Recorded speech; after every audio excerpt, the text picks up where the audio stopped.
Hi guys, welcome to Dr. Khan Biology where we discuss education, career and beyond.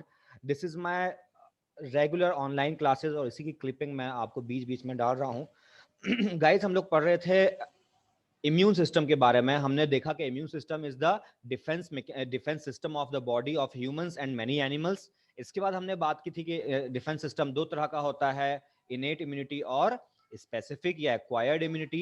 Innate immunity का मतलब है congenital, जो बचपन से हो, राइट। नॉन स्पेसिफिक इम्यूनिटी हो, different barriers, physiological chemical barriers यहाँ पे प्रेजेंट होते हैं। फिर गाइस हमने देखा था इसमें बहुत ही इंपॉर्टेंट पार्ट, जिसमें हमने देखा था सेलुलर बैरियर्स होते हैं, और cellular barriers polymorpho nuclear lymphocytes होते हैं, और यहाँ पे बहुत सारे टाइप्स के फैगोसाइटोसिस होते हैं, नेचुरल किलिंग्स की सिस्टम होती है जिसमें पैथोजेंस को मारा जाता है, राइट। इसके बाद गाइस हमने देखा था कि एक बार अगर वायरस का इन्फेक्शन हो ही जाए तो उन सेल्स द्वारा जो इन्फेक्टेड हैं वो दूसरे सेल्स को बचाने के लिए कुछ केमिकल प्रोड्यूसेस करते हैं, they are called as cytokines. हमने गाइस देखा था कि साइटोकाइंस दो तरह के होते हैं, इंटरल्यूकिन्स और इंटरफेरॉन्स। फिर हमने इसका टाइप भी देखा था कि इंटरफेरॉन्स वायरस इन्फेक्शन में काम आता है, और इंटरल्यूकिन्स जो है वो दूसरी इम्यूनिटी को जनरेट करने काम आता है, राइट। ये सारी की सारी चीजें हम प्रीवियस वीडियो में देख चुके हैं, है ना निशित, राइट। उसके बाद Yes, Nishit you can behave normally, no problem, हम रिकॉर्ड कर रहे हैं, कोई दिक्कत नहीं है निशित, ठीक है। yes, sir. Yeah, okay. उसके बाद हमने क्या देखा था यार, हमने इस वाले डायग्राम के अंदर बहुत सारी चीजें लिखी थी, इफ यू रिमेंबर, राइट। हमने देखा था कि हीमोपोइटिक स्टेम सेल से जो है ब्लड सेल्स बनते हैं, दो तरह के होते हैं, माइलॉइड प्रोजेनिटर और लिम्फोइड प्रोजेनिटर। माइलॉइड प्रोजेनिटर से रेड ब्लड सेल्स बनते हैं, और माइलोब्लास्ट जिनसे ग्रेन्युलोसाइट्स बनते हैं, राइट। और लिम्फोइड प्रोजेनिटर से लिम्फोब्लास्ट बनते हैं, जिससे टी सेल्स, बी सेल्स और नेचुरल किलर सेल्स बनते हैं। आपको अगर याद आ रहा हो तो मैंने आपको बताया था कि सारे सेल्स बोन मैरो में ही प्रोड्यूस होते हैं, रिमेंबर। मगर इनका yes, sir, maturation bro, ma'am. अगर Yes, बोन मैरो में होगा तो हम कहेंगे माइलोब्लास्ट या माइलोसाइट्स, राइट, या माइलॉइड स्टेम सेल्स। और अगर इनका फर्दर डेवलपमेंट जो है वो लिम्फेटिक सिस्टम्स में होगा, लिम्फ नोड्स में होगा, तो हम इनको नाम देंगे लिम्फोब्लास्ट और माइलॉइड प्रोजेनिटर सेल्स, राइट।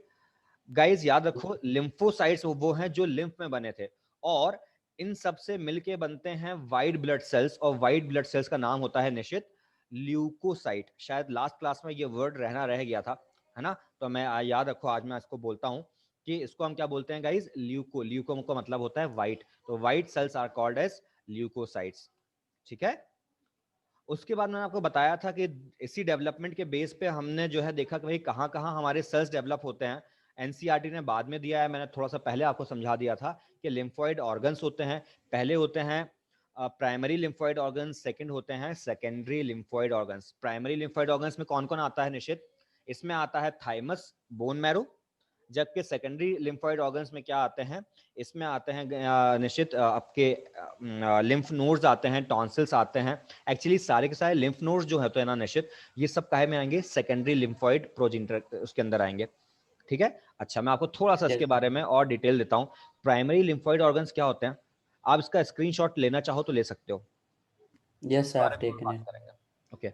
इसके बाद यार देखो, इसके बाद प्राइमरी लिम्फोइड ऑर्गन्स क्या होते हैं, ये वो ऑर्गन्स होते हैं जहां पे ओहो, ये वो ऑर्गन्स होते हैं जहां पे लिम्फोसाइट के प्रोड्यूस होने के बाद उनका माइग्रेशन होता है, और वहां जाके वो आ, कुछ ना कुछ सीखते हैं। क्या सीखते हैं, मैच्योरेशन होता है, और अपना प्रोसेस करना सीखेंगे, हम उसको कहेंगे प्राइमरी लिम्फोइड ऑर्गन्स।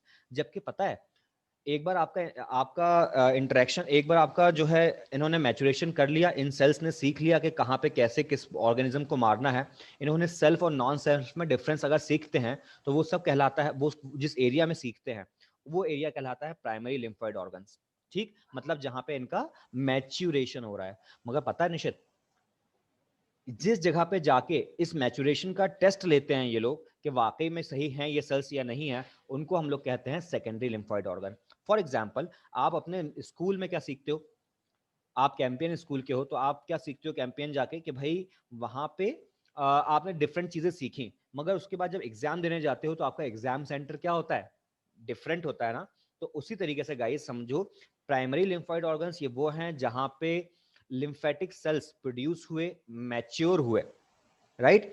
मगर अपने फंक्शंस का टेस्ट करने के लिए ये सेकेंडरी लिम्फोइड ऑर्गन्स के पास चले जाते हैं और वहां जाके टेस्ट होता है वहां पे, और इनका इंटरेक्शन होता है विद प्रॉपर एंटीजेंस, राइट। याद रखो, विद प्रॉपर एंटीजेंस इनका जब टेस्ट होगा तो हम इसको क्या कह देंगे guys, right, secondary lymphoid organs, right. Secondary lymphoid organs में क्या होता है, प्रॉपर एंटीजन से टेस्ट होता है, जबकि प्राइमरी लिम्फोइड ऑर्गन्स में क्या होता है, यहाँ पे सेल आते हैं और चीजों को सीखते हैं, यहाँ पे इनका मैच्यूरेशन होता है।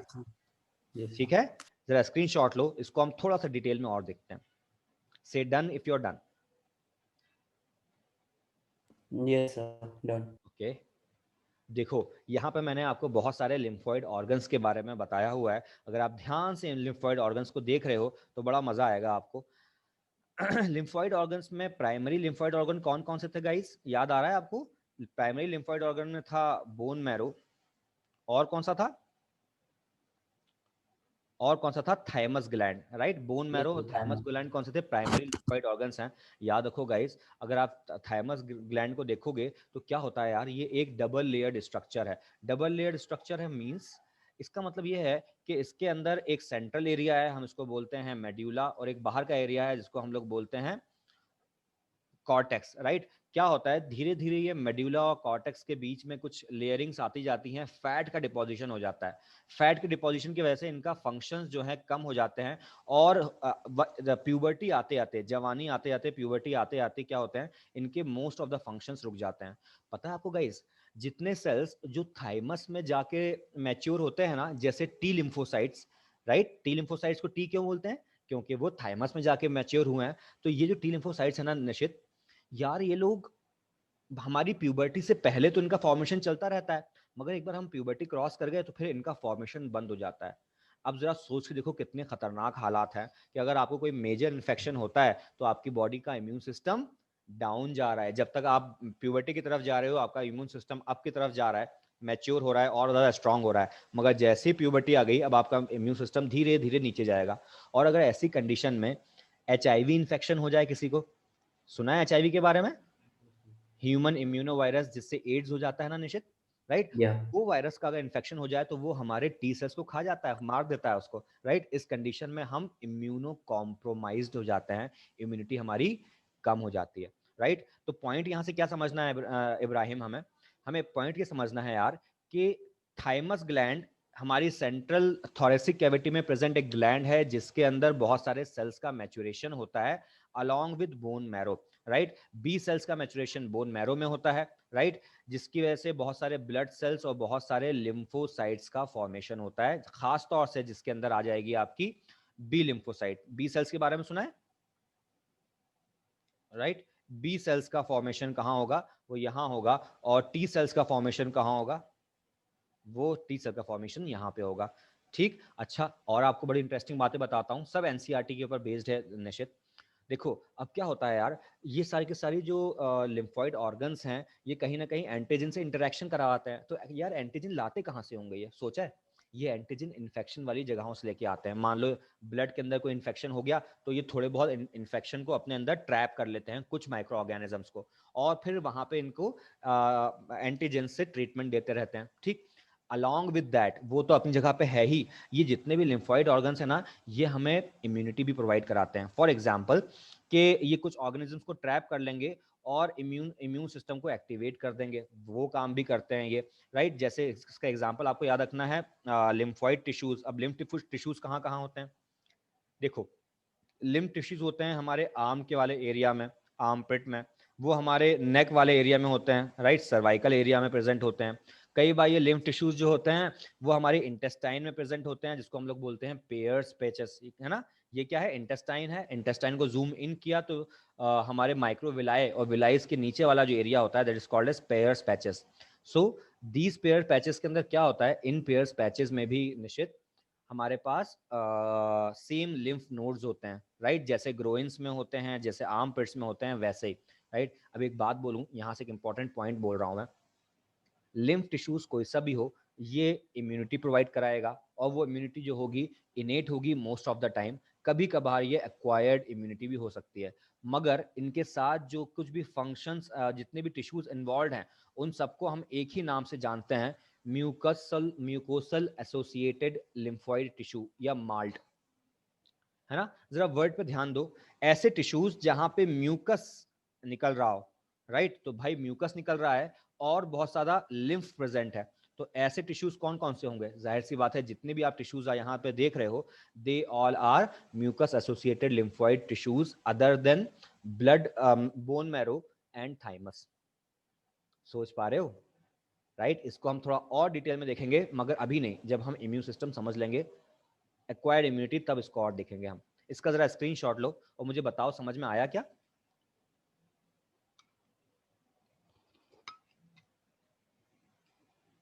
निश्चित समझ में आया? Icahn,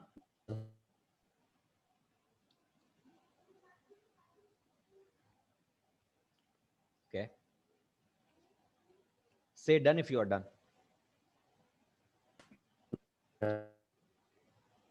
you are not Audible,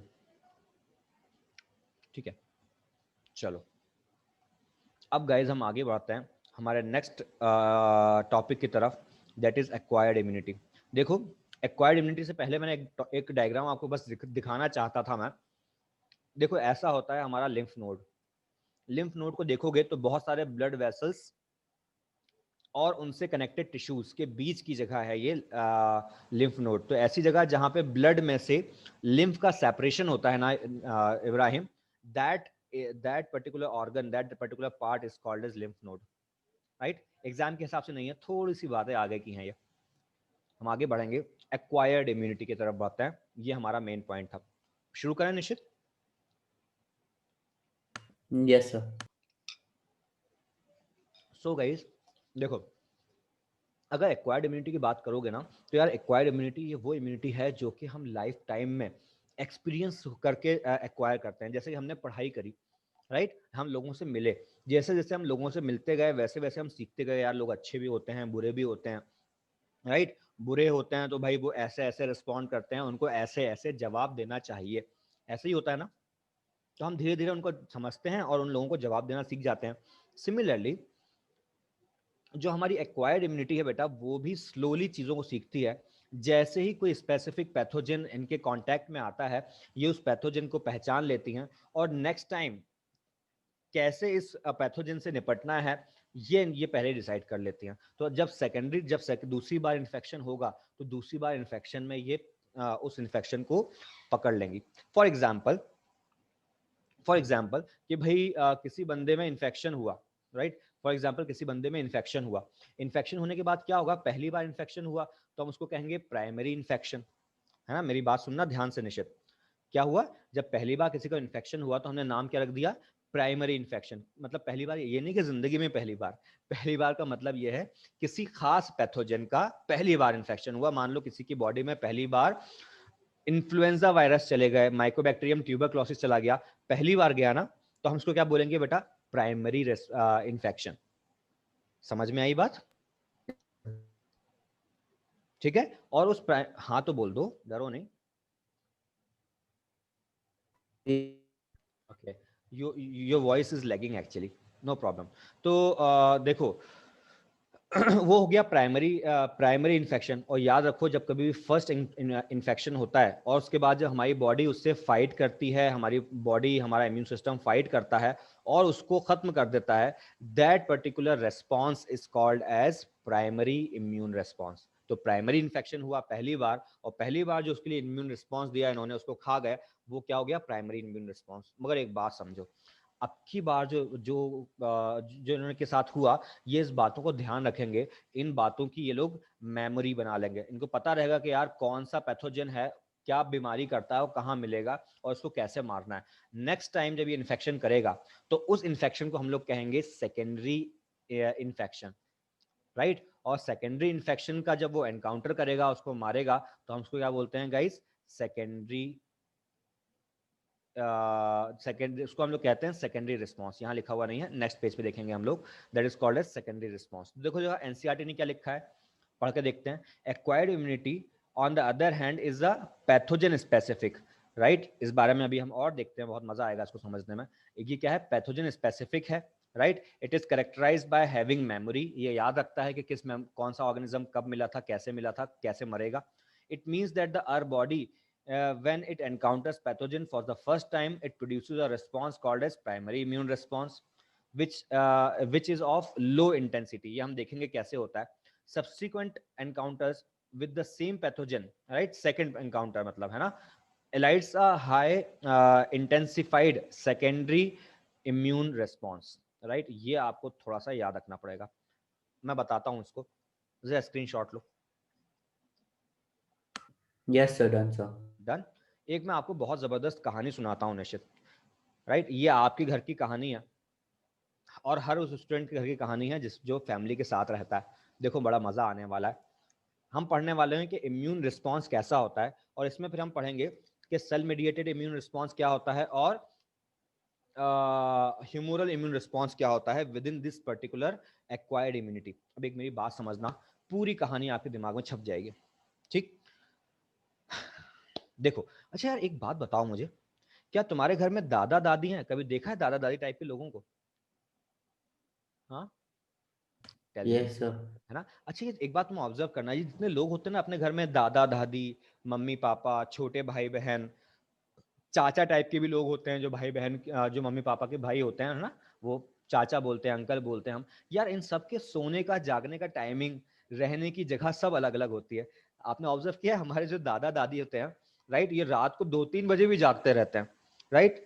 रात को 2-3 बजे जाग रहे हैं. पता फिर वो लोग 3-1 बजे सोए तो हमारे मम्मी पापा सुबह सुबह जाग गए 5-6 बजे, राइट? उसके बाद पता चला थोड़ी देर के बाद 7-8 बजे के आसपास हमारे घर में बच्चे जाग गए, है ना? फिर पापा ऑफिस चले गए तो मम्मी दिन भर बेचारी घर में घूम रही हैं, अगर हैं तो, राइट? पता चला फिर शाम को बच्चे आ गए, दादा दादी ने फिर जो घूमना चालू किया पूरे घर में, तो फिर घूम रहे हैं रात भर. ऐसे ही होता है ना, है ना? हम सबके जागने सोने का टाइम क्या होता है, अलग अलग होता है. हम सबकी लोकेशंस अलग अलग होती हैं. तो देखो यही हो रहा है आपके इम्यून रिस्पॉन्स के साथ. और कहानी सुनोगे एक छोटी सी तो मजा आ जाएगा, और कहानी से आपको याद हो जाएगा. देखो बच्चे, हमारे घर में जब रात का वक्त होता है तो रात को ही चोर आता है, राइट? अब जब वो चोर घर में आता है ना यार, तो ये सोचता है कि यार घर में तो सब सो रहे होंगे, रात का 3 बजा है, चुपचाप चुपचाप धीरे धीरे से हमारी बॉडी के अंदर घुस जाता है, हमारे घर में घुस जाता है चोर, राइट? जैसे ही घर में घुसता है तो वहां पे उनको बड़े ठाकुर साहब मिलते हैं. बड़े ठाकुर साहब कौन है ये? बड़े ठाकुर साहब मतलब दादाजी मिलते हैं ना. दादाजी को जैसे ही चोर दिखता है तो दादाजी उठाते हैं अपना लठ, अपना डंडा उठाते हैं और चोर की पिटाई शुरू कर देते हैं, है ना? मगर क्या दादाजी चोर को मार पाएंगे? What do you say? हाँ, you are not audible properly. Okay, लगता है मुझे ही बोलते रहना पड़ेगा. तो मैं आपसे ये कह रहा था कि भाई चोर आ गया, दादाजी की ने जैसे ही चोर को देखा उन्होंने चोर की पिटाई करना शुरू कर दी. मगर यार दादाजी अकेले हैं, हो सकता है चोर 2-3 हो, तो दादाजी अकेले तो नहीं संभाल पाएंगे. तो ये सबसे पहले चिल्लाना शुरू करते हैं खूब कस कस के. Okay, tell me one thing, अगर ये चिल्लाएंगे तो किसको आवाजें देंगे? So either dad. डैड नहीं भाई साहब, दादा जो होते हैं ना ये अपने बच्चों से बहुत प्यार करते हैं. ये आपके पापा को नहीं उठाएंगे, ये उठाएंगे आपकी मम्मी को. बहू उठ जाओ, बहू उठ जाओ. क्या आवाजें लगाएंगे? ये आवाजें लगाएंगे, बहू उठो, बहू उठो. बेचारी बहू को उठना पड़ेगा क्योंकि बहू की नींद जो है ना बेटा वो बड़ी कच्ची है. आपकी मम्मी की नींद कैसी है? बड़ी कच्ची है. थोड़ी सी आवाज में ही आपकी मम्मी जाग जाती हैं, पापा थोड़े सोते रहते हैं, राइट? तो भाई साहब सबसे पहले क्या होगा, दादाजी थोड़ा बहुत खुद मारेंगे और फिर बहुत कस कस के चिल्लाएंगे, कई कई आवाजें लगाएंगे. पता है कितनी आवाजें लगाएंगे? 3 आवाजें लगाएंगे. बहू, बहू, बहू. 3 आवाजें लगाएंगे, 3 आवाजों में ही बहू उठ के खड़ी हो जाएगी, राइट? और बहू देखेगी अरे चोर, तो बहू तो भाई साहब हलक फटा है बहू का तो, राइट? बहू बहुत तेज तेज चिल्लाएगी, पता है? अच्छा एक बात बताओ, तुम्हारी मम्मी अगर चिल्लाती हैं तो किसको बुलाती हैं सबसे पहले? अगर तुम्हारी मम्मी डर जाएंगी तो किसको बुलाएंगी सबसे पहले? अब की बार ये पापा को बुलाएंगी, है ना? मम्मी उठेंगी तो मम्मी अब की Yes. बार जो है वो पापा को उठाएंगी. मम्मी उठाएंगी पापा को, पापा से बोलेंगी चोर आ गया, और पापा तो भाई गुस्से में उठाई उन्होंने गन अपनी और निकल गया चोर को मारने के लिए. कहाँ घुसा है चोर मैं बताता हूँ. अच्छा, पापा का मेन काम है ये चोर को मारेंगे, राइट? मगर मम्मी चुप बैठेंगे क्या? नहीं, मम्मी जाएंगी भागते हुए किचन में, और किचन में उनका सबसे फेवरेट हथियार कौन सा होता है? Tell me. मम्मी का सबसे फेवरेट हथियार होता है बेलन. जिससे वो पिटाई करती हैं, राइट। तो मम्मी बेलन उठा के लाएंगी और अपनी फेवरेट हथियार से, बेलन से पैथोजन की जो है वो पिटाई करना शुरू कर देंगी, राइट। तीसरी चीज होगी, अब एक बात समझना, बड़ा मजा आने वाला है, ठीक है। अब तीसरी चीज, सॉरी, अब तीसरी चीज होना स्टार्ट होगी। क्या होना स्टार्ट होगा, अब ये क्या करेंगी, पहले पापा को उठाया, अब पापा को उठाने के बाद इतना शोरगुल होगा ना, तो इनके वो भी उठ जाएंगे, कौन, देवर भी उठ जाएंगे, मतलब आपके चाचा जी भी उठ जाएंगे, राइट। चाचा जी को उठा दिया, चाचा जी तो बड़े दिमाग वाले थे, इन्होंने कहा नहीं, बच्चों की सेफ्टी भी जरूरी है, बच्चों को उठाओ, हमारे घर में तो बहुत सारे बच्चे हैं, हमारे घर में तो 20 बच्चे हैं मान लो, राइट, हमारे घर में 20 बच्चे, तो क्या करेंगे, चाचा जी क्या करेंगे कि सारे के सारे बच्चों को उठा देंगे और सारे बच्चों को बोलेंगे देखो ये है चोर, ये है चोर, मारो इसको, मारो मारो। तो बेटा देखो, वो चोर आ जाएंगे, वो बच्चे आ जाएंगे, और बच्चे जो है मालूम है, बच्चे तो बहुत प्यारे प्यारे होते हैं, तो ये लोग जो हैं वो चोर को डायरेक्टली नहीं मार पाएंगे। पता है ये क्या करेंगे, ये लोग उसके पैर से लपट जाएंगे। सोच के देखो कितना मजा आएगा, चोर के पैर से बच्चे लपट गए, है ना। अब चोर भाग पाएगा क्या, बताओ मुझे, अगर 20 बच्चे चोरों को पकड़ लेंगे तो क्या चोर भाग पाएगा, हाँ, नहीं भाग पाएगा भैया, चोर कहाँ लगे हो। और उसके बाद हमारे पापा भी मारेंगे, चाचा भी पिटाई करेंगे, पापा भी पिटाई करेंगे, और इवेंचुअली चोरों को भगा देंगे। क्या ये बात समझ में आई, हाँ बोलो, Yes, sir. Understood. राइट। अच्छा, मगर एक बात और बताता हूँ मैं आपको, यार पता है, इतनी ज्यादा मार पिटाई होगी, खून खराबा होगा, तो क्या अपना भी नुकसान हो सकता है, हाँ, Yes, sir. बिल्कुल हो सकता है, अपना नुकसान बिल्कुल हो सकता है। इसलिए अब जागेंगी दादी, और दादी जागेंगी ना, तो दादी बोलेंगी, दादी जो है पापा को भी मना करेंगे, अरे मत मारो बेचारों को, वो भी इंसान है ना। मम्मी को भी मना करेंगे, अरे बेलन दूर हटाओ, तुम तो क्यों चिल्ला रही हो, चिल्लाए चले जा रही हो, चिल्लाओ मत, चिल्लाओ मत। मम्मी को भी चुप करा देंगी, और चाचा जी को भी चुप करा देंगी, राइट। तो जरा इस कहानी को समझो, इसको दिमाग में रखो, कहां से स्टार्ट हुई थी कहानी, कहानी स्टार्ट हुई थी दादाजी से। पहली बार उन्होंने चोर को देखा था, और मारा भी, चिल्लाए भी। कितनी बार चिल्लाए थे बेटा, 3 बार, याद आ रहा है, 3 बार Yes, चिल्लाए sir. थे। ठीक है. और चिल्लाने के बाद किसको उठाया था, मम्मी को उठाया था, मम्मी ने पापा को उठाया, मम्मी ने चाचा को उठाया, राइट। और मम्मी के शोर से दादी भी जाग गई, प्लस मम्मी ने बेलन उठाया, और बेलन से भी कुटाई चालू कर दी चोर की, राइट। अब यहां से कहानी हमारी बनती है आगे की, रेडी फॉर दिस, ठीक है। Yes, sir. ओके सुनो, अब बड़ा मजा आएगा। कहानी तो हो गई, अब इसका हम इम्प्लीमेंटेशन करते हैं। देखो, पता है निश्चित, जब कभी भी हमको कोई इन्फेक्शन होता है ना यार, तो वो इन्फेक्शन हमारी बॉडी में, मान लो पहले तो बैरियर के थ्रू रोक दिया जाता है, मगर अगर ना रुक पाए, ब्लड में वो पैथोजेंस, बैक्टीरिया, फंगस, कोई भी पैथोजन, है ना, कोई भी पैथोजन, चाहे तो वो बैक बैक्टीरिया हो सकता है, राइट, फंगस हो सकता है, वायरस हो सकता है, राइट, कोई भी पैथोजन हमारी बॉडी में जब एंटर करता है ना यार, तो वो हमारी बॉडी में पहुंच जाता है। और शुरुआत में इसको पहचानने वालों में जो सेल होता है, उनको हम लोग बोलते हैं मैक्रोफेजेस। गाइड याद रखो, मैक्रोफेज ऐसे सेल्स हैं जो कि साइज में बहुत बड़े बड़े सेल्स हैं, है ना, इनको बड़ा एक्सपीरियंस है, राइट, साइज में बड़े हैं, और इनका एक मेन काम होता है गाइज, इनका मेन काम होता है फैगोसाइटोसिस का। क्या नाम होता है, क्या काम होता है इनका, राइट, इनका मेन काम क्या होता है, इन मैक्रोफेजेस का, इनका मेन काम होता है Phagocytosis. फैगोसाइटोसिस करके। अब क्या होगा यार, जैसी मैक्रोफेजेस की पैथोजन से भिड़ंत होगी ना, तो ये दोनों क्या होंगे, आपस में लड़ेंगे, और दादाजी हाथापाई में इस चोर का चेहरा देख लेंगे।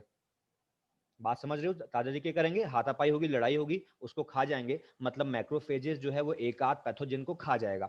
जैसे ही खाएगा तो हम प्रोसेस बोलेंगे फैगोसाइटोसिस, ठीक। मगर जब उसने खा लिया तो एक्चुअली वो उसका जो जो एंटीबॉडी जो बैक्टीरिया होता है, उसकी सेल वॉल को अपनी सेल वॉल पे प्रेजेंट कर देता है। वो बोलता है कि देखो ऐसा बैक्टीरिया है, ऐसा चोर हमारे घर में घुसा हुआ है, राइट। तो वो चोर को पहचानने का काम करता है। चोर को पहचानना is called as antigen presentation on surface, right. तो क्या होगा, it will identify pathogen, it will identify pathogen, right. ये पैथोजन को आइडेंटिफाई कर लेगा यार, राइट। पैथोजन को आइडेंटिफाई करना is called as antigen presentation actually क्या होता है,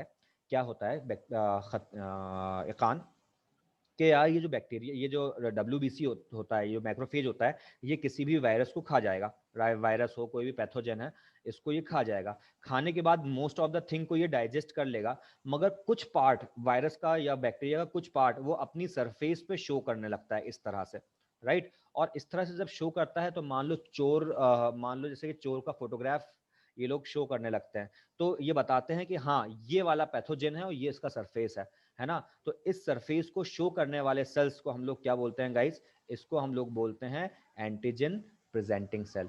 क्या मैं समझा पाया ये बात, राइट? Yes. क्या बोलते Yeah. हैं हमको, एंटीजन प्रेजेंटिंग सेल। अच्छा, फिर मैंने आपको बताया था दादाजी खुद भी मार रहे हैं, तो वो क्या हो गया, खुद मारना मतलब पैथोजन फैगोसाइटोसिस, और दूसरी चीज क्या हो गई, एंटीजन प्रेजेंटेशन, राइट। अब एक बात समझो, इन्होंने इन्होंने बहू को आवाज दी होगी, याद आ रहा है ना, बहू उठो बहू उठो। तो बहू को जो इन्होंने आवाज दी, इन्होंने 3 केमिकल्स निकाले, कौन कौन से, साइटोकाइनिन्स, इंटरल्यूकिन्स और मोनोकाइन्स। बेटा याद रखो, साइटोकाइन्स तो हमने पढ़ा था, याद आ रहा है, इसी के 2 फॉर्म्स होते हैं, इंटरल्यूकिन्स और मोनोकाइन्स, याद रख पाओगे, इन्हीं के 2 फॉर्म्स होते हैं, इंटरल्यूकिन्स और मोनोकाइन्स। ये दोनों जो हैं वो जो हैं साइटोकाइन्स के ही फॉर्म होते हैं बेटा। मगर आपको याद रखना है इन तीनों के सेपरेट नेम, क्योंकि एग्जाम में आ चुका है, ठीक है। तो Okay. मैक्रोफेज किसको क्या क्या प्रोड्यूस करेंगे, मैक्रोफेज प्रोड्यूस करेंगे इंटरल्यूकिन्स और मोनोकाइन्स। आपको याद आ रहा हो, मैं आपसे कहा था कि इंटरल्यूकिन्स जो होते हैं वो दूसरे इम्यून सेल को बुलाने का काम करते हैं, राइट। तो बेटा इंटरल्यूकिन जो है वो डायरेक्टली किसको बुलाएगा, इंटरल्यूकिन डायरेक्टली बुलाएगा टी हेल्पर सेल्स को, right. It will call T helper cells. अगर आपको याद आ रहा हो टी हेल्पर सेल्स क्या होता है, तो बेटा टी हेल्पर सेल्स ये वो सेल्स होते हैं जो कि एक तरीके से थाइमस में डेवलप होते हैं। तो थाइमस में डेवलप हो रहे सेल्स को क्या बोलेंगे हम, टी हेल्पर सेल्स, ठीक है। क्या इतनी बात समझ में आई? अब मैंने आपसे क्या बोला था कि टी हेल्पर सेल्स क्या है, ये मम्मी है, याद आ रहा है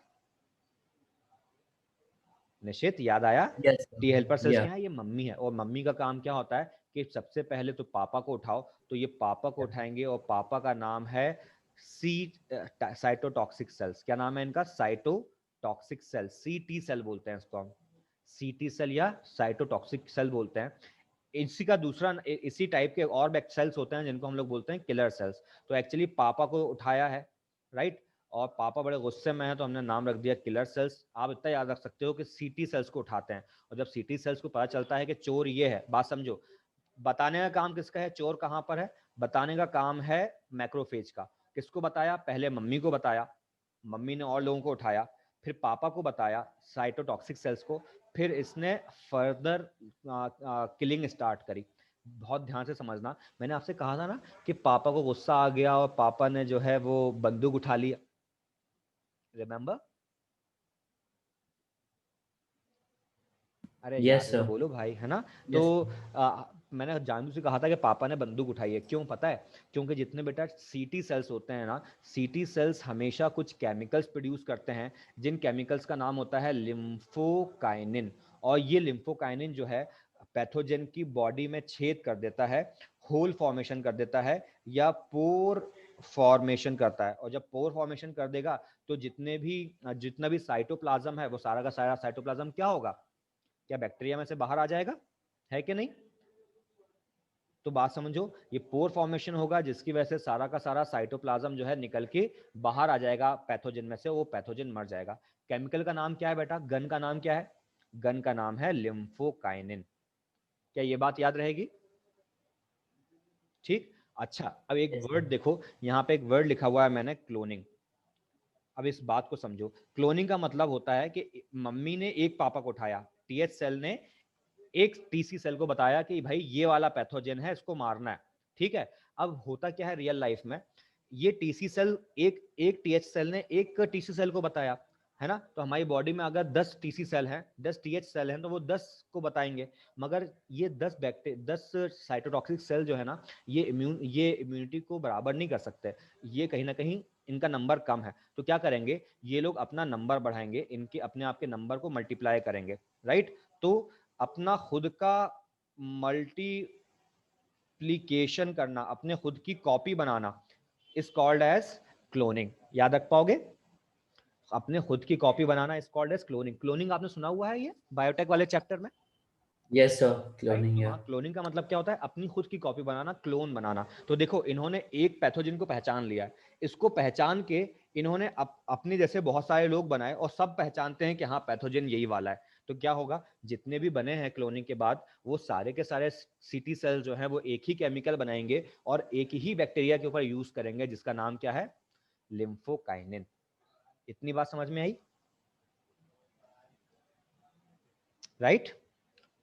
Yes, sir.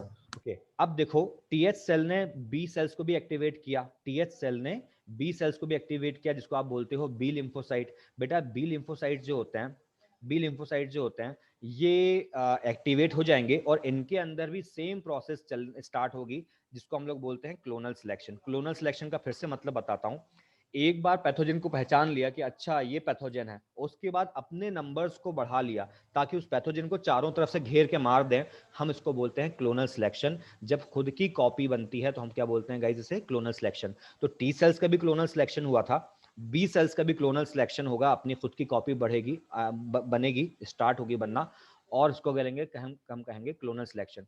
अच्छा एक बात समझो, क्लोनल सिलेक्शन के बाद जो बी सेल्स होते हैं ना इब्राहिम, ये बी सेल्स यार दो सेल्स में डिवाइड हो जाते हैं, दो टाइप में डिफरेंशिएट हो जाते हैं।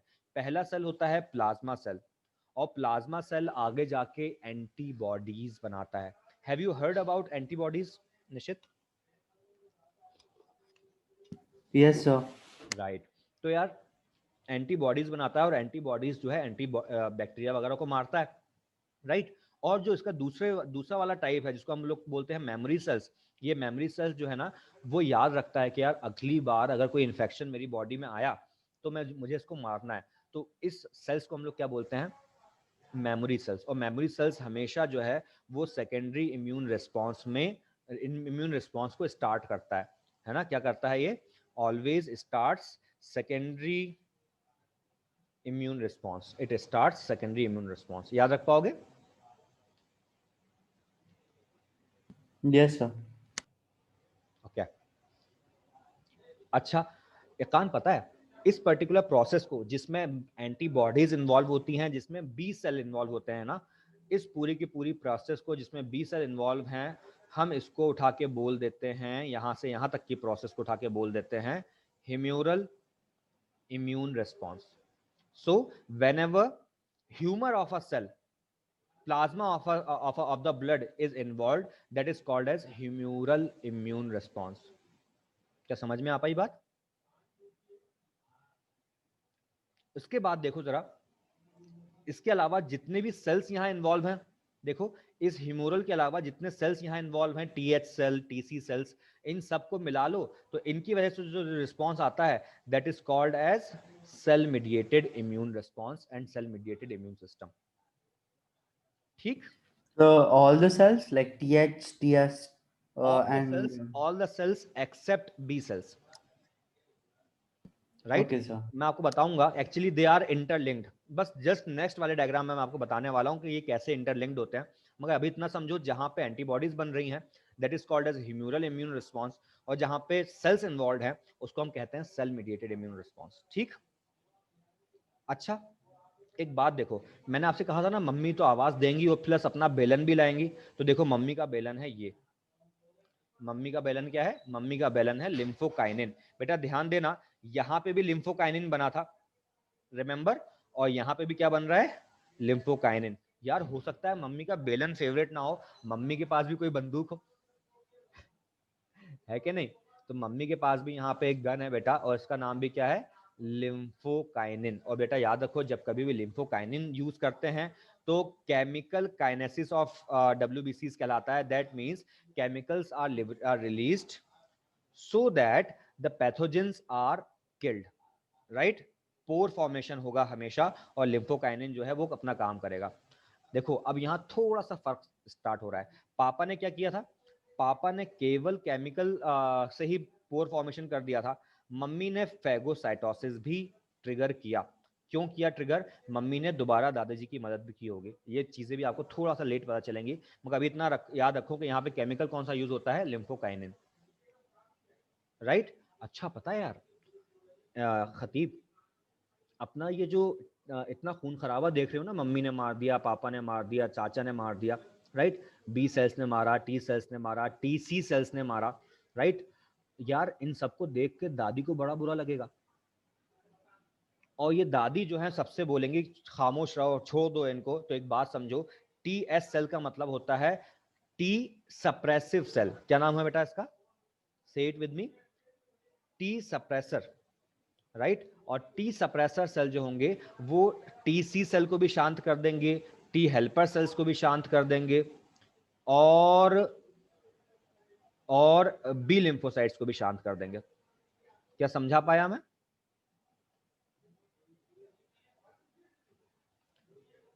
Yes, sir. ठीक है, कहानी दिमाग में रखो और इसका screenshot low.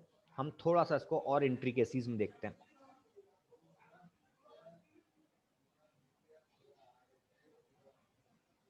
Say done if you're done. Yes, sir. Done, sir.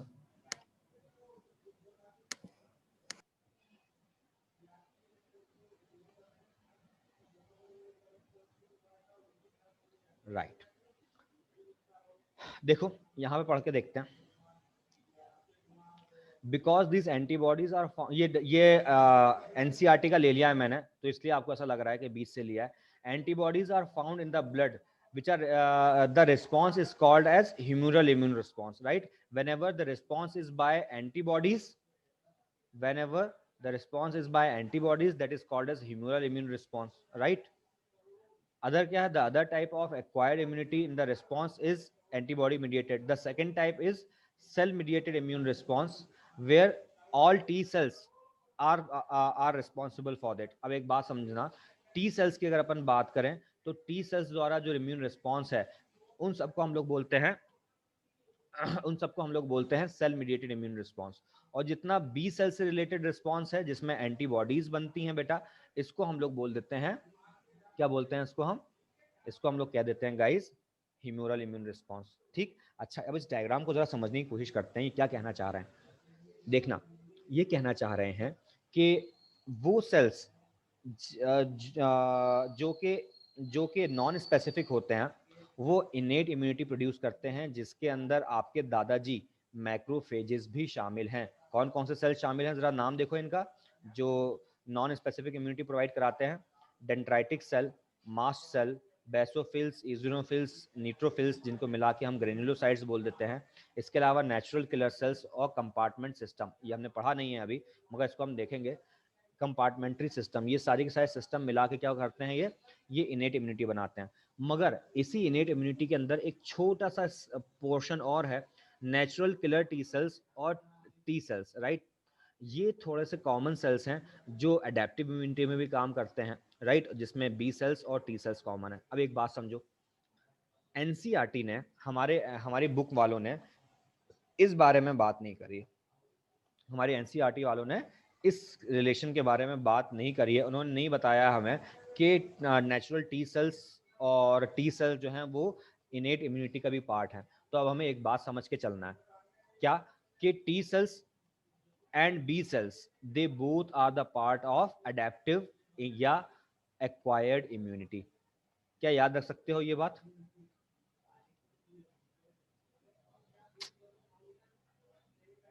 Yes, sir.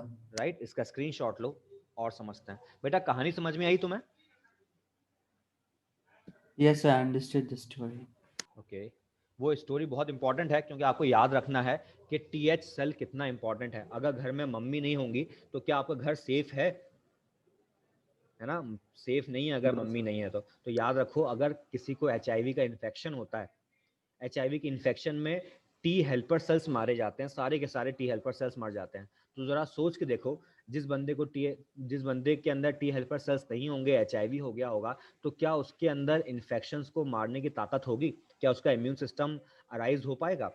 Antibodies No, बनेंगी sir. बॉडी में? नहीं बनेंगी। और इस कंडीशन में तो बंदे को मरी जाना है फिर। बात समझ रहे हो ना? This is why HIV is very very dangerous, because itself it do not cause any harm, but it kills just one type of cell, that is T lymphocytes.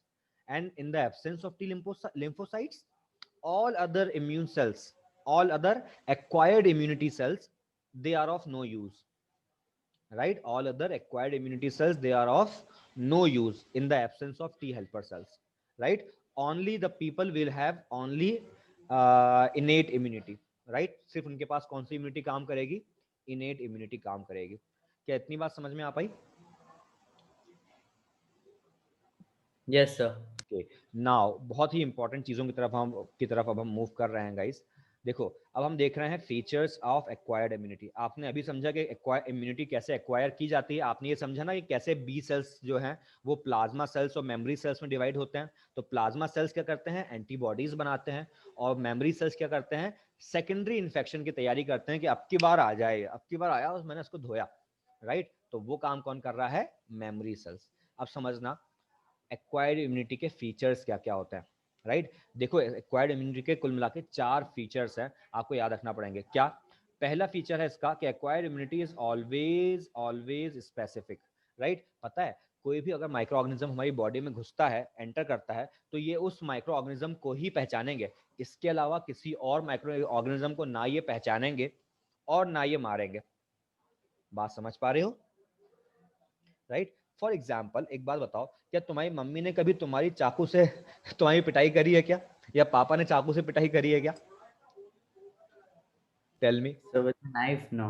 नहीं, डंडे से तो चल जाता है, थोड़ा बहुत सुधारने के लिए जरूरी है ना? और अगर सुधारेंगे नहीं तो कैंसर वाली कंडीशन हो जाएगी. मैं आपको बताऊंगा, कैंसर भी कहानी है अपने आप में.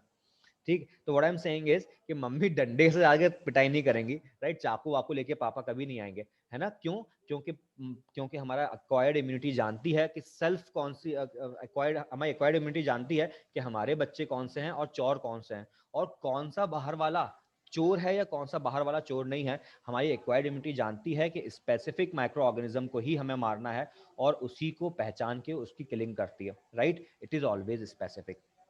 अब एक बात समझो, स्पेसिफिक तो है मगर साथ साथ बहुत ज्यादा डाइवर्स भी है. इट मींस कि ये बहुत ज्यादा टाइप्स के माइक्रो ऑर्गेनिजम्स को पहचान लेगी. ऐसा नहीं है कि 2-4 माइक्रो ऑर्गेनिजम्स को पहचान लिया. भाई आपने वैक्सीनेशन करवाया, और वैक्सीनेशन आपने 8-10 वैक्सीनेशन करवा सकता है कि इंसान ज्यादा से ज्यादा, है कि नहीं?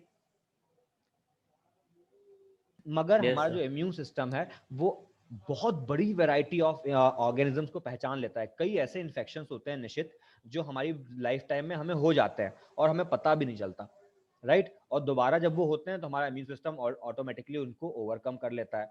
So what I am saying is कि वो स्पेसिफिक भी हैं और इतने वास्ट हैं यार, इतने इतने ज्यादा डाइवर्स हैं कि बहुत सारे माइक्रो ऑर्गेनिजम्स की वैरायटी को वो मार सकते हैं और पहचान सकते हैं और याद रख सकते हैं.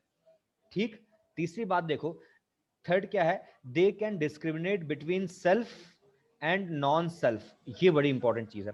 अच्छा एक बात बताओ मुझे निश्चित, क्या ये माइक्रो ऑर्गेनिजम्स, ये पैथोजन, प्रोटीन्स, कार्बोहाइड्रेट्स और फैट के बने होते हैं जैसे हम बने? Yes, sir. They should be similar. Right, they are similar, they are similar. Listen, if they have DNA, right, as a genetic material, then their expression will be in the form of proteins like we does, Yes, right? sir. So we humans and the pathogens, they are similar. Even जो जो जो अगर आप बात करो तो हमारी जो इम्यून सिस्टम है वो हमारे टिश्यूज और हमारे प्रोटीन्स को पहचानता है. अगर किसी दूसरे बंदे के टिश्यूज और प्रोटीन्स हमारी बॉडी के अंदर चले जाएं तो उसके लिए भी वो कैसे हो जाएंगे? बाहरी हो जाएंगे, पैथोजेंस हो जाएंगे, राइट? फॉर एग्जाम्पल, जैसे आप किसी का ब्लड ले सकते हो क्या? मुझे बताओ, क्या अपने ब्लड ग्रुप के अलावा कोई और ब्लड ग्रुप ले सकते हो आप? बिल्कुल नहीं ले सकते, है ना? आपने सुना हुआ है क्लॉटिंग हो जाएगी. पता है क्यों क्लॉटिंग होगी? क्योंकि हमारी इम्यून सिस्टम जो है उसको लगेगा कि अरे ये तो बहुत सारे पैथोजेंस बॉडी में घुस रहे हैं, क्योंकि ये हमारे वाले प्रोटीन्स तो हैं ही नहीं, ये तो किसी बाहर की बॉडी के प्रोटीन्स लग रहे हैं, और वो उनको मारने की कोशिश करेगी, राइट? तो एक बात समझो, Yes, it sir. Can recognise self मतलब body tissues and non self that is foreign tissues and respond according to them. अगर ये अपने बॉडी के टिश्यूज हैं तो ये इनको कुछ नहीं कहेगी, और अगर ये दूसरी बॉडी के टिश्यूज हैं तो क्या करेगी? इसको, ये इसको ओवरकम करने की कोशिश करेगी. क्या समझ में आया discrimination between self and non self, right? कोई प्रॉब्लम है निशित? ये Yes, समझ sir. में आया, है ना? सेल्फ और नॉन सेल्फ में प्रॉब्लम सॉल्व हुई? सेल्फ मतलब खुद की बॉडी के, नॉन सेल्फ मतलब किसी और बॉडी के। अब वो दूसरी बॉडी क्या हो सकती है, पैथोजन भी हो सकता है या कोई और ह्यूमन बीइंग का कोई प्रोटीन हो सकता है। आपको पता है निश्चित, अगर आप रोटी खाते हो, राइट, अगर आप रोटी को पीसो बारीक बारीक और उसको अपने ब्लड में डाल दोगे ना, तो वो भी इम्यून सिस्टम इलेक्ट करेगा। पता है आपको, वो भी इम्यून सिस्टम को प्रोड्यूस कर देगा, राइट। तो दिस इज क्यों, ऐसा क्यों किया, ऐसा इसलिए किया क्योंकि रोटी हमारे खाने का हिस्सा हो सकती है, हमारी बॉडी का हिस्सा थोड़ी ना, राइट। तो ये सेल्फ और नॉन सेल्फ के बीच में डिफरेंस बताने वाला है, राइट, डिस्क्रिमिनेट करता है। अच्छा गाइज, इसके बाद third very very important thing, देखो हमारा जो इम्यून सिस्टम है ना, ये ऑर्गेनिजम्स को पहचान लेता है, और पहचानने के बाद सेकेंड टाइम जब इस ऑर्गेनिज्म की हमारी बॉडी में एंट्री होती है ना, तो उस एंट्री पे ये उसको बहुत जबरदस्त तरीके से मार देता है। फॉर एग्जाम्पल निशित, देखो ये मैंने आपके सामने एक ग्राफ बनाया हुआ है। एक्स एक्सिस पे क्या है, ये एक्स एक्सिस पर है time period, and Y axis पे क्या है,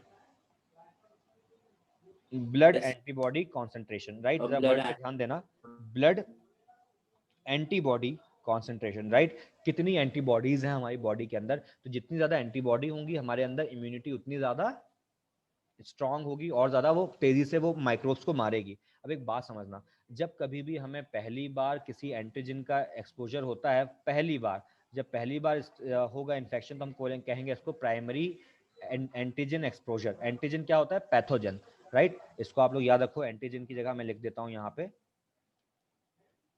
पैथोजन, राइट। पहली बार पैथोजन का जब जब इन्फेक्शन होता है तो हम उसको बोलते हैं प्राइमरी इन्फेक्शन। याद याद रखो निश्चित, प्राइमरी इन्फेक्शन होगा ना, तो उसके बाद बंदे को ठीक होने में 2-3 दिन, 4 दिन, 5 दिन लग जाएंगे, हफ्ता भर लग जाएगा, राइट। हफ्ते भर से कम तो 7 दिन तो मिनिमम लगेंगे बंदे को प्रॉपरली अपना इम्यून सिस्टम मैनेज करने में। आपने कभी बीमार पड़े होंगे, आपने ऑब्जर्व किया होगा, जब आप बीमार पड़े और आपको लगता है कि इस दिन मेरे अंदर वो माइक्रोब्स गए होंगे, तो वो करीब 7 से 8 दिन हो जाते हैं। कभी किया ऑब्जर्व, राइट, मिनिमम इतना टाइम तो लगता ही लगता है, राइट। तो देखो एक बात समझो, जब पहली बार पैथोजन बॉडी में जाता है और पहली बार जब इम्यून रिस्पॉन्स आता है पूरी तरीके से, इस पर्टिकुलर रिस्पॉन्स को हम लोग क्या बोलते हैं, इसको हम लोग बोलते हैं प्राइमरी इम्यून रिस्पॉन्स, राइट। अब एक बार क्या हुआ, प्राइमरी इम्यून रिस्पॉन्स आ गया, पैथोजन मर गया, धीरे धीरे करके इम्यून रिस्पॉन्स कम हो जाएगा। मगर जब कभी भी सेकेंड टाइम इन्फेक्शन होगा, तो पता है क्या होगा, पहली बार इम्यून रिस्पॉन्स आने में लगे थे 3 दिन, अब की बार immune response within 3 days जो है वो आके तैयार हो जाएगा, राइट। अब की बार immune response within 3 days में बन के तैयार हो जाएगा। तो मुझे बताओ, क्या आपके अंदर सिम्टम भी आ पाएंगे क्या, मुझे बताओ जरा, राइट। आपने कभी ऑब्जर्व किया है निश्चित, So पहले, symptoms will show up early, right? हाँ, the antigens will show up very early, right. देखो, whenever there is first time infection, the body will prepare itself to produce some antibodies, right. It will produce plasma cells to produce antibodies, and it will produce memory cells to remember those antigens, right. So whenever that antigen or the pathogen is introduced for the second time in the body, it will regenerate that particular antibodies so rapidly, right. And such immune response is called as secondary immune response, right. क्या बोलेंगे इसको हम, secondary immune response. अच्छा एक बात मुझे बताओ निश्चित, वैक्सीनेशन करवाया है तुमने, Yes, sir. Right. Why vaccination is done, ताकि आपकी बॉडी में वो पैथोजन का इन्फेक्शन दोबारा से ना हो, है ना, इसलिए ना, Yes, sir. नहीं आपकी बॉडी में So दोबारा इन्फेक्शन होगा, like मगर, prepare your body if there's another reaction. Right right, pathogen का इन्फेक्शन होगा, मगर before incubation period all the pathogens entered into your body will be killed, right. Before the symptoms arrives, before the completion of incubation period, all the pathogens will be killed, right. तो ये क्या है, this is due to memory। अब एक बार जरा पढ़ के देखते हैं इसको क्या बोल रहा है ये इस बारे में। फोर्थ जो कैरेक्टरिस्टिक है, that is called as memory, right. When a pathogen enter in the body, it takes longer time to recognize, it takes longer time to recognize and respond, that is called as primary immune response, right। Slow होता है ये और थोड़ा time लेता है, right. और इसका level भी कम होता है। अगर आप ध्यान दो, देखो ये कितने कम लेवल पर है और ये कितने ज्यादा लेवल पर है। यहाँ पे number of pathogen, number of antibodies जो प्रोड्यूस हुई हैं ये ज्यादा है, और यहाँ पे जो नंबर ऑफ एंटीबॉडीज प्रोड्यूस हुई हैं ये कैसी हैं, ये बहुत ज्यादा है। ये कम है और इधर बहुत ज्यादा है। आगे देखो क्या लिखा हुआ है, but the memory of encounters remain in the immune system. ये कहाँ है, कहाँ रिमेन रहता है, ये लिख रहे हैं ना, but the memory of the encounters remain in the immune system. कहाँ रहता है ये रहता है in the memory cells, right. याद आ रहा है मेमोरी सेल्स के बारे में, ये वहां जाके स्टोर हो जाती हैं सब चीजें, right. When this pathogen enters the second time inside the body, the immune system rapidly recognize pathogens and respond quickly to it. That particular stage is called as secondary immune response, and and it is based on the memory of B cells. क्या याद रख पाओगे इसको? Yes, sir. और B sales में भी कौन कौन से सेल्स, बी सेल्स में भी मेमोरी सेल्स जो होते हैं वो रिस्पॉन्स करते हैं, राइट। हमारे जो प्लाज्मा सेल्स होते हैं उनका सिर्फ एक ही काम होता है बेटा, और वो होता है एंटीबॉडी बनाना, राइट। चलो स्क्रीनशॉट लो, हम आगे बढ़ेंगे। Say done if you are done taking screenshot. Yes, sir. Done, sir. Now देखो, अब मैंने आपको इसी इम्यून रिस्पॉन्स को थोड़ा सा और अच्छे से इलॉबरेट करने के लिए बताया है, मजा आ जाएगा आपको ये देखकर, राइट।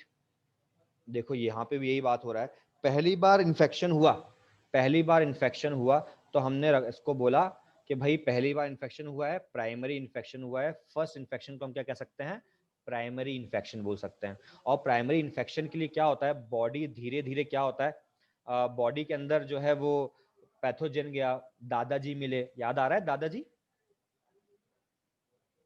है ना, मैक्रोफेज, याद आ रहा है। तो मैक्रोफेज मिला, मैक्रोफेज ने जो है वो केमिकल्स निकाले, बहू को आवाज दी, बहू बहू बहू, Yes, 3 बार आवाज दी sir. थी। The कौन कौन से, macrophages. राइट, साइटोकाइनिन्स, इंटरल्यूकिन्स और मोनोकाइन्स, इन्होंने ये 3 केमिकल्स निकाले। इन 3 केमिकल्स की वजह से जो है मम्मी जाग गई, और मम्मी थी TH cell, T helper cells, याद आ रहा है। और टी हेल्पर सेल्स ने पापा को जगाया, तो पापा ने फौरन बंदूक लेके मारना शुरू कर दिया। मम्मी ने चाचा को जगाया, मतलब Yes, बी sir. सेल्स को जगाया, और बी सेल्स ने प्लाज्मा सेल्स, और फिर प्लाज्मा सेल से एंटीबॉडीज बनाना स्टार्ट करी। तो देखो बी सेल्स एक्टिवेट होते हैं, इतना टाइम लग जाता है कि धीरे धीरे इम्यून रिस्पॉन्स आता है। अच्छा, बच्चे बेचारे पहली बार चोर से मिले हैं, तो बच्चे भी उतने ज्यादा एक्टिव नहीं होंगे, और स्लो इम्यून रिस्पॉन्स आएगा। कैसा आएगा, low level of antibody production होगा। देख रहे हो ये, there will be a low level of antibody production, right. अच्छा, मगर ये एंटीबॉडी प्रोडक्शन तो होगा, मगर इनमें कुछ ऐसे सेल्स होंगे जो कि बहुत दिन तक जिंदा रहेंगे, कुछ लॉन्ग लिव होंगे, और कुछ very very very very long lived होंगे। जो लंबे टाइम तक जिंदा रहें they are called as plasma cells. कहाँ होंगे जिंदा, ये रहेंगे बोन मैरो के अंदर जिंदा रहेंगे। मगर जो मेमोरी सेल्स होंगे ये महीनों के लिए, इवन 6 मंथ्स के लिए भी जिंदा रह सकते हैं, इवन ज्यादा 20 ईयर्स तक भी कुछ केसेस में देखा गया है कि ये मेमोरी सेल्स रहते हैं, राइट। तो याद रखो memory cells they are kind of B cells, right. इसको हम क्या बोलेंगे, मेमोरी बी सेल्स बोलेंगे, राइट, मेमोरी बी सेल्स। अच्छा, अब जब कभी भी रिपीटेड इन्फेक्शन होता है, जिसको आप लोग बोलते हो सेकेंडरी इन्फेक्शन, जब कभी भी सेकेंडरी इन्फेक्शन होगा तो सेकेंडरी इम्यून रिस्पॉन्स आएगा, सेकेंडरी एंटीबॉडी रिस्पॉन्स आएगा। अब जो ये मेमोरी सेल्स है ना, इनको तो पता है कि भाई कौन सी एंटीबॉडी है, दादा की जरूरत पड़ेगी यहाँ पे, मुझे बताओ। हाँ, मैक्रोफेज की जरूरत पड़ेगी यहाँ पर, नहीं, यहाँ पे मैक्रोफेज की जरूरत नहीं पड़ेगी।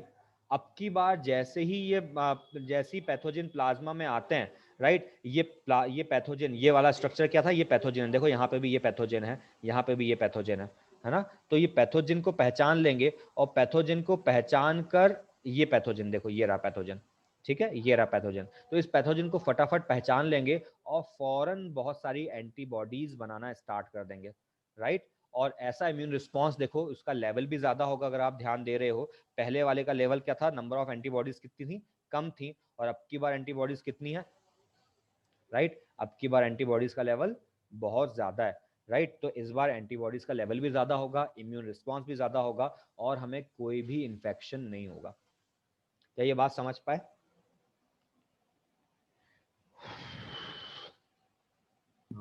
से Yes. अंडरस्टूड, अंडरस्टूड, ओके, पक्का समझ में आया ये? Yes, sir.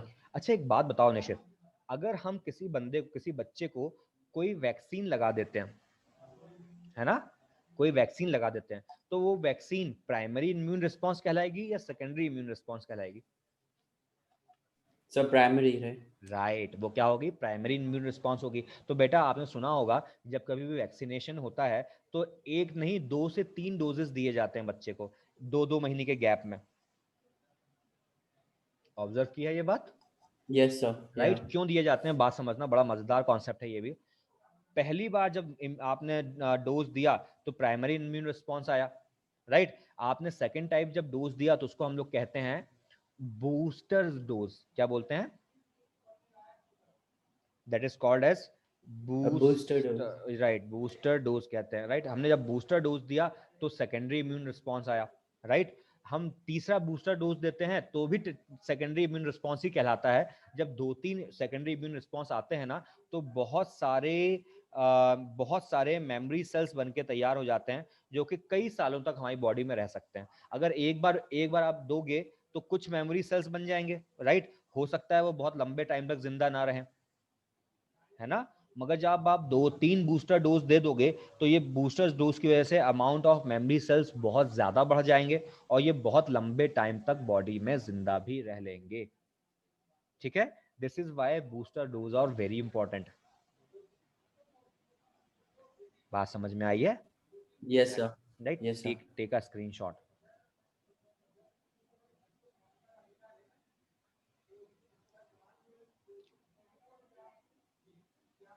Done, sir. Nice, very nice.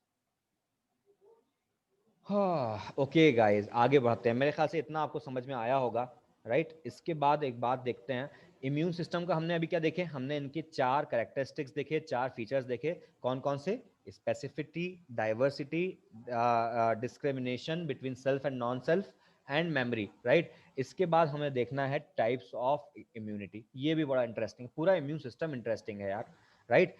Types of acquired immunity देखते हैं हम, राइट। एक्वायर्ड इम्यूनिटी जो हमने लाइफ टाइम में एक्सपीरियंस से एक्वायर करी है, right, that is called as acquired immunity, right. चलो,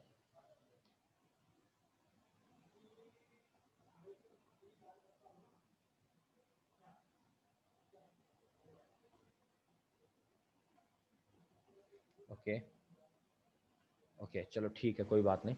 हाँ, तो मैं आपसे कह रहा था एक्वायर्ड इम्यूनिटी क्या है भाई? एक्वायर्ड इम्यूनिटी एक ऐसी इम्यूनिटी है जो कि हम जो है लाइफ टाइम में पैथोजन से लड़ के एक्वायर करते हैं। जो जैसे जैसे पैथोजन हमारी बॉडी में जाता है, जिस जिस पैथोजन को हमारा इम्यून सिस्टम पहचान लेता है, वैसे वैसे ये अपने आप को इस्टेब्लिश करता जाता है ना, और इम्यूनिटी डेवलप करता जाता है। हम इसका नाम रख देते हैं acquired immunity. That is the immunity that develops during your life time. हम इसको क्या कहेंगे? Acquired immunity, right. अच्छा, फॉर एग्जाम्पल, आपके आपके ऊपर किसी बैक्टीरिया का इन्फेक्शन हुआ तो आपकी बॉडी क्या करेगी? उसके खिलाफ एक्ट करेगी, प्राइमरी इम्यून रिस्पांस देगी, सेकेंडरी इम्यून रिस्पांस देगी, और उस बैक्टीरिया के पैथोजेंस के इन्फेक्शन को ओवरकम कर लेगी, राइट। सही कह रहा हूं, राइट। जब कभी भी बेटा ऐसा होगा ना Yes, sir. निश्चित कि बॉडी हमारी खुद इन्फेक्शन झेले और खुद एनर्जी को खर्चा करके इम्यून सिस्टम को डेवलप करे, तो हम इसको कह देते हैं एक्टिव इम्यूनिटी। देखो, एक्टिव से समझ में आ रहा है एनर्जी का इस्तेमाल हो रहा है ना, राइट। तो एनर्जी का यूज हो रहा है तो हमने नाम क्या रख दिया इसका? Active immunity, understood. अच्छा, अब ये कब होगी?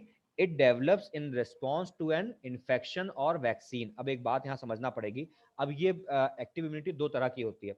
या तो नेचुरल कंडीशन में कोई इन्फेक्शन हमारी बॉडी के अंदर चला जाए, ठीक है, और उस इन्फेक्शन से फिर हमारी बॉडी लड़े, डिजीज हो, सिम्टम्स आए। बात समझना बहुत ध्यान से, क्या हो, कोई नेचुरल पैथोजन हमारी बॉडी में जाए, है ना, वो वहां जाके सिम्टम्स प्रोड्यूस करे, इंक्यूबेशन पीरियड पूरा करने के बाद हम बीमार पड़े, 2-3 दिन तक हम बीमार पड़े रहें, एनर्जी यूटिलाइज करें टू प्रोड्यूस इम्यून सिस्टम।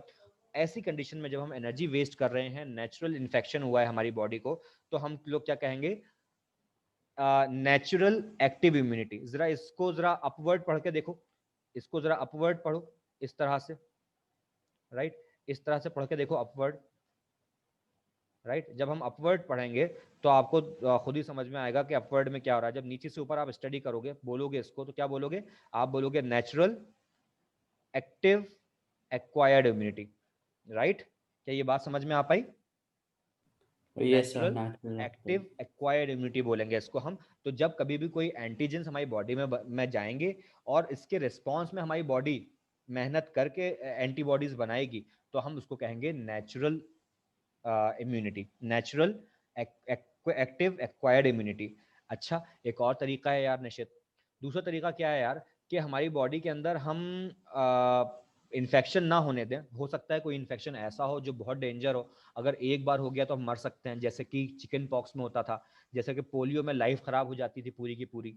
सुना है आपने? जैसे डिप्थेरिया, पर्टुसिस, टॉक्सिन के अंदर जो होता है कि काफी ज्यादा रिस्की होते हैं ये सारे के सारे। तो हम क्या करते हैं, हम अपनी बॉडी में इन पैथोजेंस के खिलाफ एंटी डेड इनके खिलाफ हम वैक्सीन ले लेते हैं। वैक्सीन क्या होती हैं यार? होते यही बैक्टीरिया हैं, होते यही पैथोजेंस हैं, मगर ये मरे हुए पैथोजेंस होते हैं। मरे हुए भी हो सकते हैं, बेहोश किए हुए भी हो सकते हैं, मगर याद रखो ये क्या होते हैं? They are the part of bacteria. जब कभी भी हम वैक्सीन लेते हैं तो क्या हमें सिम्टम आएगा कोई? बताओ मुझे। Yes, sir. सिम्टम नहीं आता बेटा। एक बात समझना, जो बैक्टीरिया आपने नेचुरल कंडीशन में लिया था ना, वो जिंदा था, वो प्रोलिफरेट करता है, और प्रोलिफरेट करेगा तो अपना इंक्यूबेशन पीरियड पूरा करेगा, उसके बाद हमारा डिजीज हमें होगी, राइट, सिम्टम्स नजर आएंगे। मगर वैक्सीन तो मरे हुए बैक्टीरिया की बनती है। Oh, बात समझ yeah. रहे हो? Yes, sir. तो वो Yeah, yeah. मल्टीप्लाई नहीं करेंगे, मल्टीप्लाई नहीं करेंगे तो इंक्यूबेशन पूरी पीरियड पूरा नहीं होगा और सिम्टम्स नजर नहीं आएंगे, राइट। बिना सिम्टम्स नजर आए हमारी बॉडी में इम्यूनिटी जनरेट हो जाएगी। और क्योंकि इसमें सिम्टम्स नहीं आए, ये तरीका हमारा आर्टिफिशियल था, तो हमने इसका नाम दे दिया आर्टिफिशियल एक्टिव एक्वायर्ड इम्यूनिटी। याद रहेगा? क्या बोलोगे फिर? नीचे से ऊपर पढ़ो, आर्टिफिशियल एक्टिव एक्वायर्ड इम्यूनिटी। बात समझ में आई? Yes, sir. राइट। अब जरा देखो दूसरी तरीके से। अब एक होती है पैसिव इम्यूनिटी। फॉर एग्जाम्पल निशित, कोई बच्चा है 6 महीने का बच्चा, 1 महीने से लेकर 6 महीने तक का बच्चा। कैन यू टेल मी, क्या उसके पास पावरफुल इम्यून सिस्टम होगा क्या? Uh, no, sir. Not as powerful. No, it's not as powerful as we have, not at all. यार इस कंडीशन में क्या होगा सोचो। अगर ये कंडीशन आप सोचो तो बड़ी खतरनाक कंडीशन है। अगर बच्चे के अंदर इन्फेक्शन चले जाते हैं, जो कि जाते ही हैं, बच्चा जाहिर सी बात है जहां हम सांस ले रहे हैं वहीं बच्चा भी सांस ले रहा है। ऑलमोस्ट जो चीजें हम खा रहे हैं वैसे ही कुछ ना कुछ वो भी खा रहा है, पानी पी रहा है ना। इस कंडीशन में यार क्या होता है, इसके अंदर पैथोजेंस जाने के चांसेस बढ़ जाते हैं। मगर खुद की बॉडी इतनी वीक है कि खुद इम्यून सिस्टम को डेवलप नहीं कर सकता। तो अब क्या किया जाए? क्यों ना उधार एंटीबॉडीज ले ली जाए कहीं से। कैसी राय है मेरी? Are you satisfied with my suggestion? बाहर से उधार ले लें इम्यूनिटी? Oh, no, sir. नहीं ले सकते हैं, और एक्चुअली लेते हैं। अगर आप देखो तो बच्चा जो है माँ का मिल्क पीता है, ब्रेस्ट फीडिंग करता है, जिसमें जो है बहुत सारा एंटीबॉडीज होते हैं, राइट, बहुत सारी The antibody. colostrum, right? Right, colostrum में भी और नॉर्मल मिल्क में भी बहुत सारे एंटीबॉडीज होते हैं। It is correct, colostrum has a lot of immune antibodies in it, but blood में भी काफी सारे एंटीबॉडीज होते हैं। यार क्लोस्ट्रम तो एक बार पिएगा बच्चा, Yeah. मगर मिल्क तो पूरे 6 महीने पिएगा ना। तो क्लोस्ट्रम is फुll of antibodies, it is full of immunity, but normal milk is also full of antibodies. तो यहाँ पे क्या हो रहा है, यहाँ पे मदर ने अपने नेचुरल सिस्टम से, अच्छा एक बात बताओ, 6 महीने का बच्चा है तो अपनी माँ को छोड़ के कहीं जाएगा? नहीं जाएगा।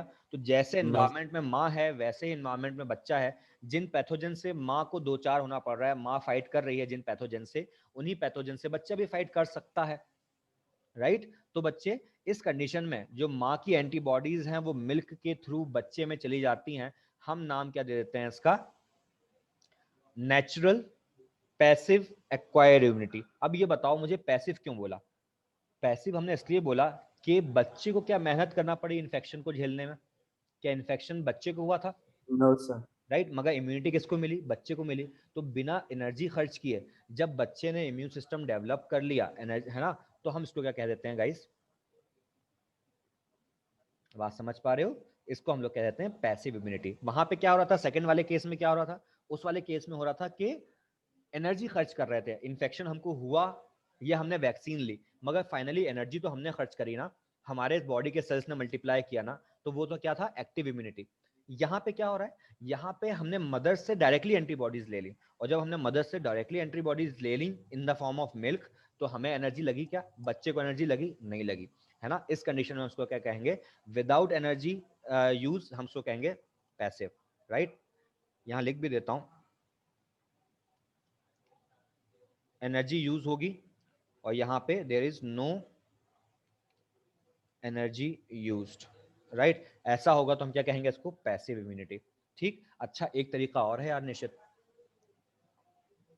क्या हो कि अगर किसी को सांप काट जाए, किसी के अंदर मान लो कि टिटनस का बैक्टीरिया चला जाए, क्लॉस्ट्रीडियम टिटनी चला जाए, राइट, या डिप्थेरिया चला जाए, डिप्थेरिया का बैक्टीरिया चला जाए, तो क्या होगा?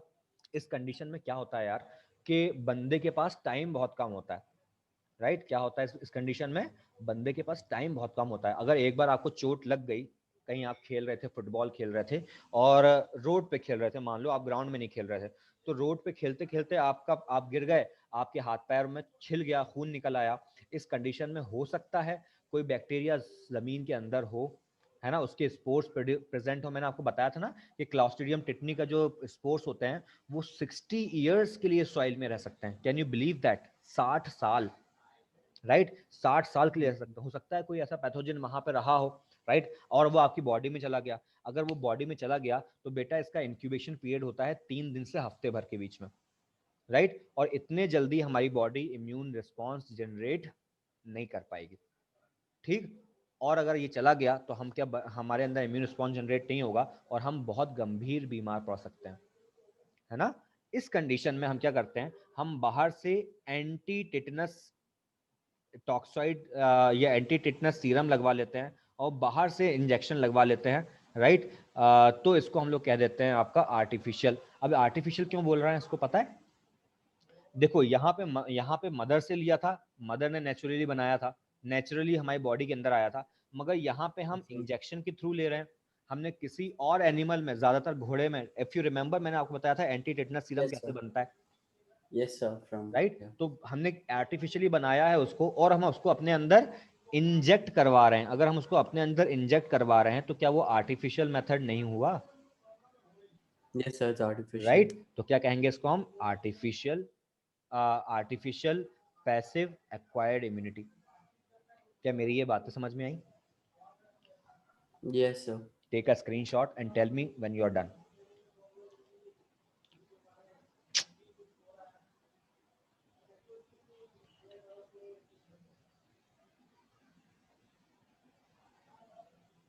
Yes, sir. Done, sir. Okay okay okay, चलो एक क्विक सा रिवीजन मारते हैं इस इम्यून सिस्टम का और हम फिर सेशन को यहीं पे एंड करेंगे आज, ठीक है। आज हमने बहुत सारी चीजें पढ़ ली, सेशन को हम यहीं पे Okay. एंड करेंगे, मगर इससे पहले क्विक रिवीजन मारते हैं। आपको ये जो डायग्राम दिया हुआ है ना, इसका तो स्क्रीनशॉट भी ले लो आप पहले ही, और इसको याद रखो, ये डायग्राम सेल्फ एक्सप्लेनेटरी है, बहुत सारी आपकी प्रॉब्लम्स यहीं से सॉल्व हो जाएंगी, ठीक है। यहाँ से बहुत सारे क्वेश्चंस आएंगे और हर क्वेश्चन को आपको याद रखना पड़ेगा, ठीक है। देखो बात Yes, करें, sir. Yes, sir. देखो इम्यूनिटी की बात करोगे तो आप एक्वायर्ड इम्यूनिटी की बात कर रहे हो एक्चुअली। तो एक्वायर्ड इम्यूनिटी में क्या होता है? लेट मी राइट दैट, यहाँ पे लिखा होना चाहिए था। एक्वायर्ड इम्यूनिटी की अगर आप बात करो तो एक्वायर्ड इम्यूनिटी में क्या होने वाला है गाइस? एक्वायर्ड इम्यूनिटी जो होती है बेटा वो हमेशा 4 तरह की मैंने आपको बताई है। पहली है natural active acquired immunity, right. जब कभी भी हमारी बॉडी के अंदर पैथोजन एंटर करेगा, जब कभी भी हमारी बॉडी के अंदर पैथोजन एंटर करेगा, हमारी बॉडी उससे लड़ाई करेगी, लड़ाई करना सीखेगी, राइट, और बहुत सारी एंटीबॉडीज हम बनाएगी, राइट। और कई बार ये एंटीबॉडीज जो है वो हमारी बॉडी के अंदर कई महीनों तक पड़ी रहती है, हमने नाम दे दिया नेचुरल एक्टिव इम्यूनिटी। क्या हमने इसमें एनर्जी लगाई थी और हमने एनर्जी खुद इसको प्रोड्यूस किया, तो ये कैसा हो गया, नेचुरल था क्योंकि इन्फेक्शन हुआ, राइट। एक्टिव था क्योंकि हमारी बॉडी ने इसमें एनर्जी लगाई, तो हमने नाम दे दिया इसको नेचुरल एक्टिव इम्यूनिटी। ठीक है। अच्छा, दूसरी हो सकती है artificial active immunity. Artificial active का मतलब क्या हुआ कि आपने वैक्सीनेशन लिया, वैक्सीनेशन लिया या आपने किसी भी इनएक्टिव फॉर्म में कोई पैथोजन अपनी बॉडी में डाला, वैक्सीनेशन ही बोलते हैं इनएक्टिव फॉर्म में डालते हैं, तो क्या होगा, आपकी बॉडी फिर समझेगी कि नहीं है तो ये पैथोजन, और अगर पैथोजन है तो हमें इसके खिलाफ जो है एप्रोप्रिएट एंटीबॉडीज बनाना चाहिए, वो एंटीबॉडी बनाएगी, राइट। और बहुत लंबे टाइम तक आपके अंदर इम्यून सिस्टम नजर आएगा। इसमें भी उसने एनर्जी का यूटिलाइजेशन किया है, इसलिए हमने बोला इसको आर्टिफिशियल है मगर एक्टिव है। ठीक।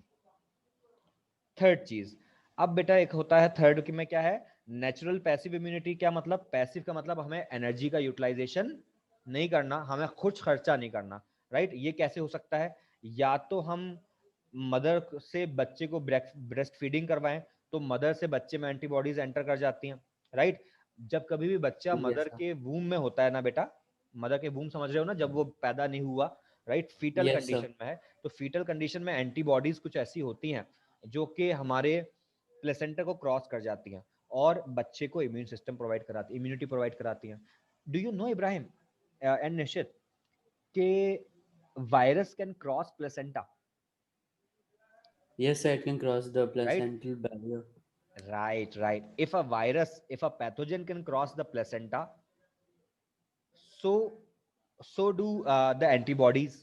एंटीबॉडीज भी एंटर कर सकती हैं इजीली, राइट। तो अगर वायरस जाएगा, एंटीबॉडी भी जाएगा और उनको उनको जो है इम्यूनिटी प्रोवाइड करा देगा। तो देखो नेचर ने कितना जबरदस्त काम करके रखा है, बच्चे का खर्चा भी नहीं हो रहा है एनर्जी का, ब्रेस्ट फीडिंग कर ले तो उसको इम्यूनिटी मिल जाती है, प्लेसेंटा के थ्रू उसको इम्यूनिटी मिल जाती है, राइट। इन दोनों केसेस में antibodies are passed from mother to child, right.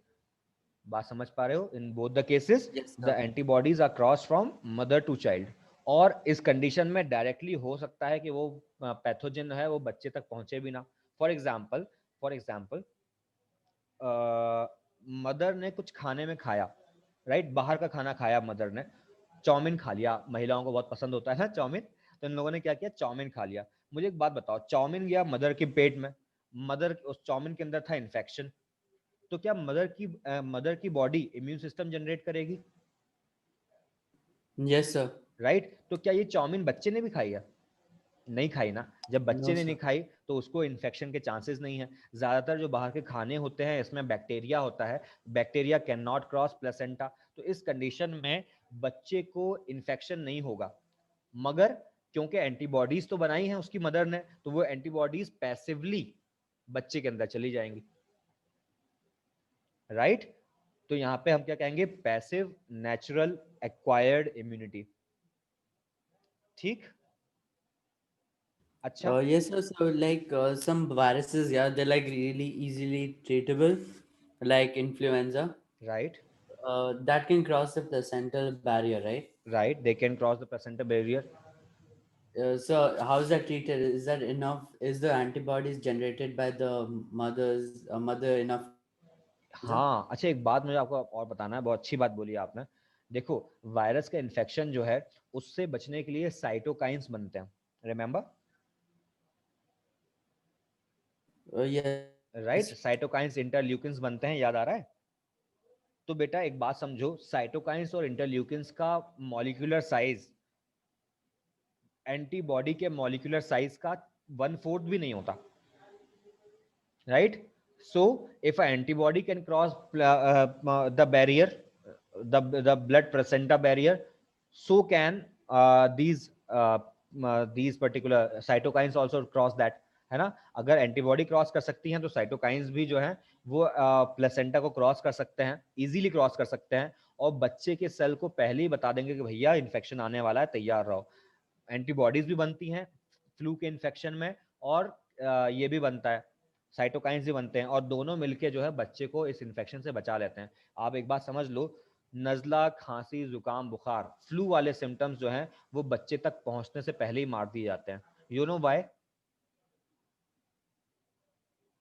Oh, no, sir. Because all these flu infections remain up to lower respiratory tract. ज्यादा से ज्यादा अपर रेस्पिरेटरी ट्रैक में होते हैं, या बहुत ज्यादा हो गया तो लोअर रेस्पिरेटरी ट्रैक में चले जाएंगे, मगर रेस्पिरेटरी ट्रैक छोड़ के कहीं नहीं जाते। सो एंटीबॉडीज तो जा सकती हैं, मगर ये इन्फेक्शन नीचे ट्रांसफर नहीं होगा ब्लड में। समझ पा रहे हो? ठीक है, ओके। Yes, sir. अब नेक्स्ट है हमारा पैसिव आर्टिफिशियल इम्यूनिटी, जिसके अंदर मैंने आपको बताया कि भाई ऐसी एंटीबॉडीज जो हमारी बॉडी में ना, हमारी बॉडी के अंदर बिना एनर्जी को यूटिलाइज करे हम डाल दें, तो उसको हम लोग कहेंगे पैसिव आर्टिफिशियल इम्यूनिटी। जैसे कि टिटनस टॉक्सॉइड के लिए एंटी टिटनस सीरम, याद रहेगा एग्जाम्पल क्या है, anti tetanus serum, Yes, sir. Right? You can take a screenshot again and say done if you're done.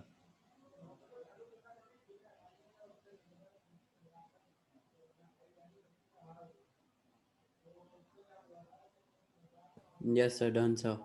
So guys हमें काफ़ी कुछ पढ़ना है। हम कल वैक्सीनेशन पढ़ेंगे।